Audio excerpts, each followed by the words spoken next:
नमस्कार, आप सुन रहे हैं सनातनी आवाज़ और मैं हूं आपके साथ तनु शर्मा। आप सबका स्वागत है।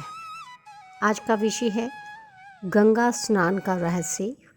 कैसे कार्तिक स्नान से मिटते हैं सारे पाप। दोस्तों, क्या आप जानते हैं कार्तिक मास में सिर्फ गंगा स्नान करने से मनुष्य के जन्म जन्मांतर के पाप नष्ट हो जाते हैं। कहा जाता है गंगे च यमुने चैव गोदावरी सरस्वती। यही मंत्र सिर्फ एक जाप नहीं बल्कि आत्मा की शुद्धि का रहस्य है। आज हम जानेंगे आखिर गंगा स्नान का असली रहस्य क्या है और क्यों कार्तिक मास में स्नान करने से सारे पाप धुल जाते हैं। पुराणों में कहा गया है कार्तिक मास भगवान विष्णु का प्रिय महीना है। इस मास में जो भी व्यक्ति ब्रह्म मुहूर्त में उठकर गंगा या किसी पवित्र नदी में स्नान करता है उसका तन, मन और आत्मा तीनों शुद्ध हो जाते हैं। पद्म पुराण में वर्णन है कि कार्तिक मास में स्नान करने से मनुष्य के सभी पाप जल जाते हैं। जिस प्रकार सूर्य की किरणें अंधकार को मिटा देती हैं। गंगा स्वयं भगवान विष्णु के चरणों से उत्पन्न मानी गई है। इसलिए जब कोई भक्त इस पावन नदी में डुबकी लगाता है तो वह सीधे भगवान विष्णु के स्पर्श का अनुभव करता है। गंगा स्नान का आध्यात्मिक रहस्य।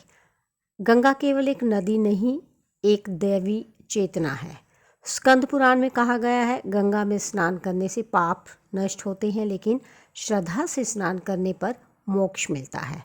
मतलब ये कि अगर आप श्रद्धा, विश्वास और कृतज्ञता के साथ गंगा में स्नान करें तो वह सिर्फ शरीर को नहीं, आत्मा को भी शुद्ध कर देती है।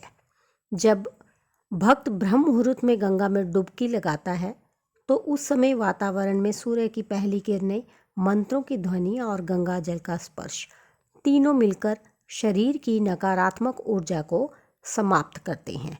इसी को पाप नाशक योग कहा गया है। वैज्ञानिक दृष्टि से गंगा स्नान।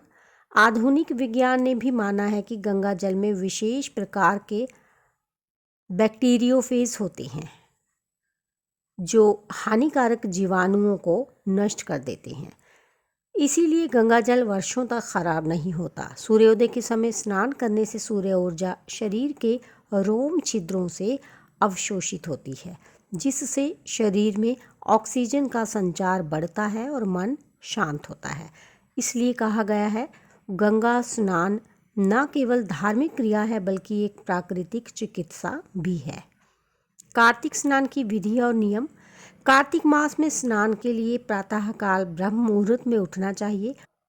ओम नमो नारायणाय या गंगे च यमुने चैव मंत्र का जप करते हुए स्नान करें।